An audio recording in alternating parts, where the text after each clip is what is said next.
네, 안녕하세요. 류지연 변호사입니다. 여러분들 디지털 마케팅과 관련된 고민들을 하시는 기업들이 워낙 많습니다. 그죠?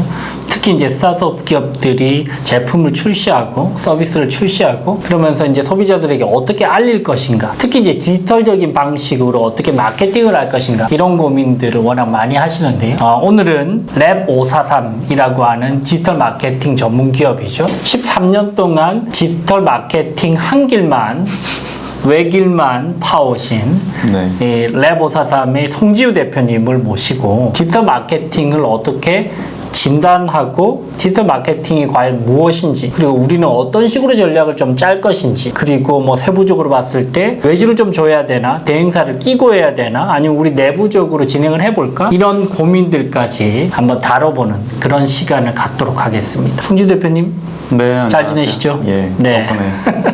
자기소개 좀 간단하게 한번 해주십시오. 네, 안녕하세요. 이제 8년 만으로 지났고요. 랩543의 송지우입니다. 전체 이제 디지털 마케팅을 한 거는 한 13년 네. 정도 되시고, 이제 본인이 이제 창업의 길로 뛰어든 거는 이제 8년 정도 네. 되신 걸로 알고 있고요. 워낙 이제 디지털 마케팅과 관련된 고민들이 요즘 많잖아요. 그쵸. 오프라인이 아무래도 좀 힘들고 하다 보니까 온라인 상에서 커머스를 한다든지 그쵸. 사업을 하시는 분들이 훨씬 더 많아졌고, 관련해서 고민이 더 그러면 많으실 이제 것 같아요. 마케팅적인 고민도 있고, 네. 디지털 마케팅이 일단 뭔가요?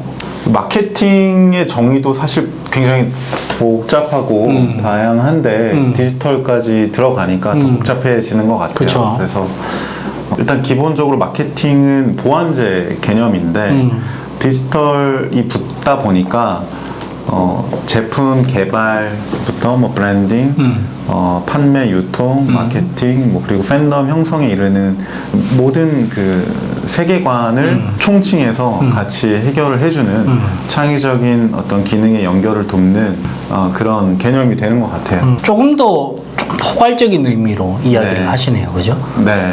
단순하게 뭔가를 알린다, 뭐 이 정도 차원이 아니고, 네. 포괄적으로 이제 예를 들면 인지를 시키고 거기서부터 좀 구체적으로 한다면 뭐 반응률을 높이고 관심을 이끌어내고, 그러면서 이제 판매를 연결시키고 후기를 쌓고 네. 관계를 형성시키고 네. 거기다 이제 팬덤까지 만드는 네. 그 일련의 모든 과정들이 네. 이제 디지털 마케팅, 그걸 이제 디지털 방식으로 이제 하면 마케팅이라고 이야기가 될 텐데, 이게 최근에 이제 주로 어떤 고민들이 좀 많은가요? 스타트업 기업들이 하는 디지털 마케팅과 관련된 더 기본적인 자주 하는 그런 고민들은 어떤 게 있을까요? 어떻게 하면 잘 팔 수 있는가, 우리의 고객이 어디에 있는가, 그리고 요새는 또 프라이싱 전략까지 좀 많이 고민하시는 것 같고요. 네. 일단 고객 발굴부터 네. 어떻게 팔 것인가? 네. 근데 팔 때는 이제 비싸게 팔 것인가, 싸게 팔 것인가? 네. 뭐 이런 고민들도 이제 할 거고. 주로 이제 스타트업 기업들이 사실은 자금적으로도 워낙 좀 쪼달리는 상황들이 많고, 그쵸. 대기업들이야 뭐 빠방하게 뭐 삼성전자도 하시고 SK 쪽도 하시고 현대카드도 하시고 워낙 많은 기업들의 자문을 하셨지만, 사실은 이제 스타트업들이 그렇게 여유롭지는 않거든요. 네. 금전적으로, 시간적으로, 그다음에 뭐 인력적으로, 자금적으로, 그죠? 그 쪼달리는 예산들 속에서 디지털 마케팅까지 하려면 사실은 쉽지가 않잖아요. 그렇죠. 그래서 이제 이런 전문 이제 디지털 마케팅 구루분들을 찾아뵙고 자문도 받고 이제 이렇게 하는 것인데, 아주 제한된 환경 속에서 조금 디지털 마케팅과 관련된 첫 번째, 먼저 우리 회사의 디지털 마케팅의 현재 상황에 대한 진단을 어떻게 할 것인가. 뭔가 우리 상황이 어떤지를 알아야 우리가 뭔가 솔루션이라도 얻을 수 그쵸. 있을 테니까, 진단을 어떻게 할 것이며, 나아가서 어떻게 하면 우리가 이 제한된 이 환경 속에서 디지털 마케팅을 남들보다 더 잘할 수 있을까. 이런 좀 비법을 좀 오늘 좀 알려주십시오. 뭐 그 비법까지는 아니고 가볍게 좀 생각을 해보면은요.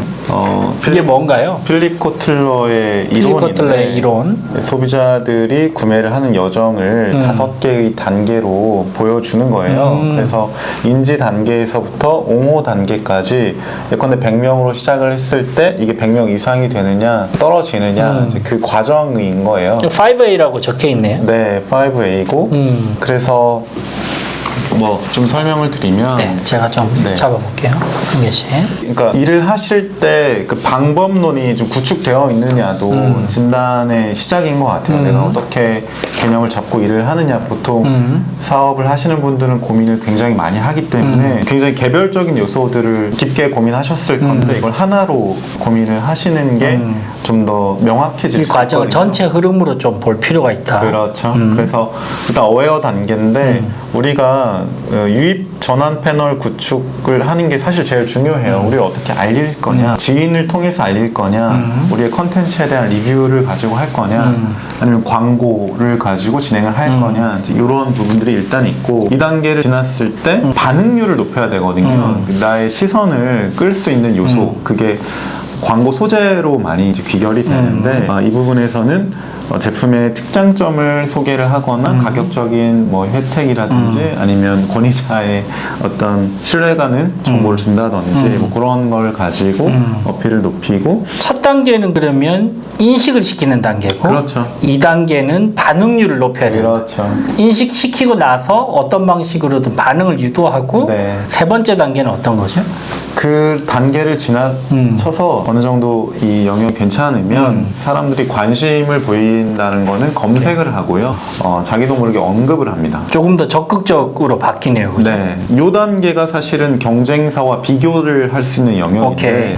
예컨대 총 검색량, 월별 검색 추이, 우리 브랜드에 대해서 우리 제품에 대해서 언급하는 호불호에 양을 대한 언급. 네, 그걸 정량적으로 일단 보는 게 시작인 것 같아요. 그래서 포탈이나 SNS나 커뮤니티나 이제 기사 영역에서 얼마나 우리께 점유를 하고 있는지를 아는 것, 그리고 관련해서 어떻게 언급을 하고 있는지. 그래서 우리 소비자들은 우리 제품을 선택을 하는 기준이 가격인지 디자인인지 어떤 다른 동기부여들이 있는지를 퀄리티인지 뭐. 정성적으로 분석을 하는 게 이 영역에서도 가능하죠. 언급량을 늘리는 것도 굉장히 중요한 과제가 될 수 있겠습니다. 오케이. 점점 더 소비자가 적극적이어지네요. 처음에는 인식, 네. 반응, 네. 이제 관심까지. 그 다음 뭐죠?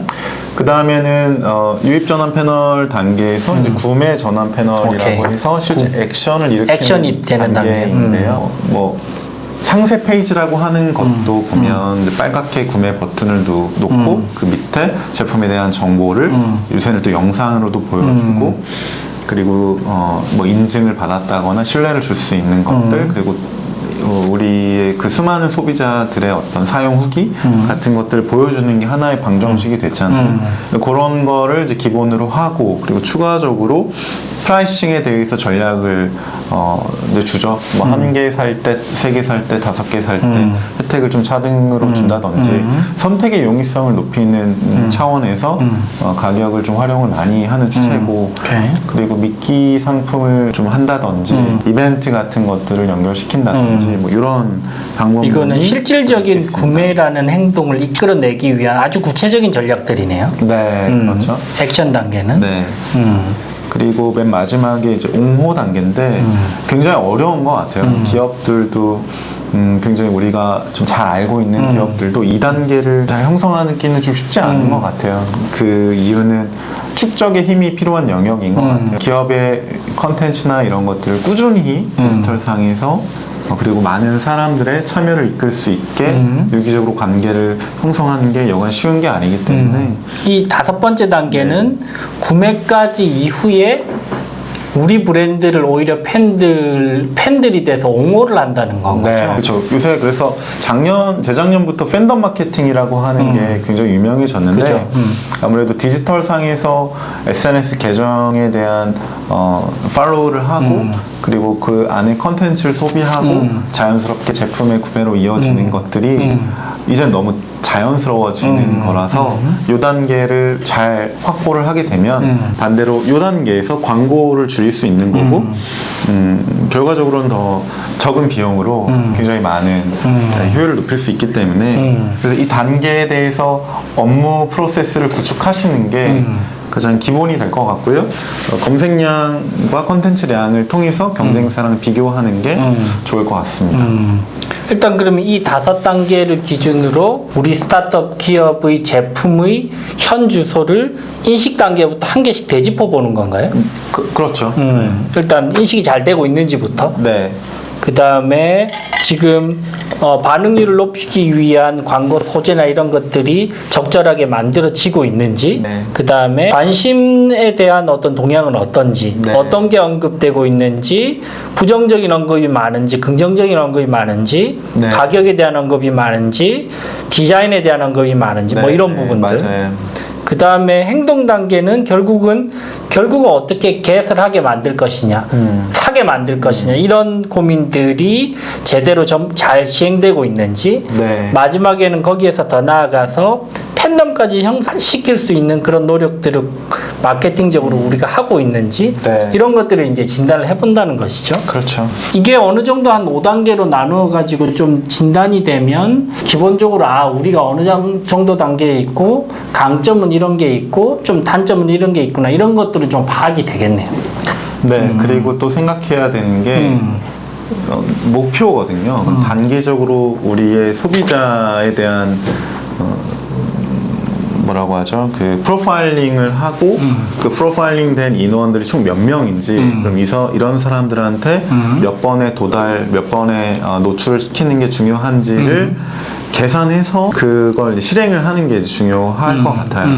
웨어인 효과라고 하는 게 있는데 빈도수 관련해서 제품을 10번 정도는 노출을 인텐시브하게 해야 그 제품에 대해서 관심도 더 갖고 구매를 일으킨다고 하는 이론이 있더라고요. 오케이. 그래서 적어도 10번은 네. 노출시켜야 한 번 살 것이다. 네. 기대값이. 그래서 소비자를 굉장히 잘 정의 내리는 게 굉장히 중요합니다. 네, 그래서 그 사람들한테 맞춤식으로 노출을 만들어내는 그걸 이론에 좀 접목시켜가지고 그 숫자를 조금씩 키워가는 게 하나의 방법론이 될 것 같아요. 그러면 일단은 어떤 소비자에게 소구할 것인지부터 시작해서 네. 그러면 그걸 조금 더 프로파일링해서 아주 분석적으로 한번 좀 파악을 해봐야 되겠네요. 예를 들어서 본인의 SNS 계정이 있으면 SNS 팔로우를 하는 사람도 하나의 분석을 할 수 있는 방법이고, 그죠. 그리고 어떤 물건을 파시는 분이라면 주문자에 대한 정보들이 있잖아요. 그런 걸 가지고 연령대나 지역이나 판매를 하는 보통 가격이 얼마인지를 가지고 좀 그림을 그려볼 수 있겠죠. 그림을 그려보고 네. 그러면 타겟 고객층이 조금 더 명확해질 것이고 그들을 대상으로 이 5단계에 걸친 네. 마케팅 활동을 어떻게 접근할 것인지 네. 관점에서 조금 고민을 해봐야 되겠네요. 그렇죠.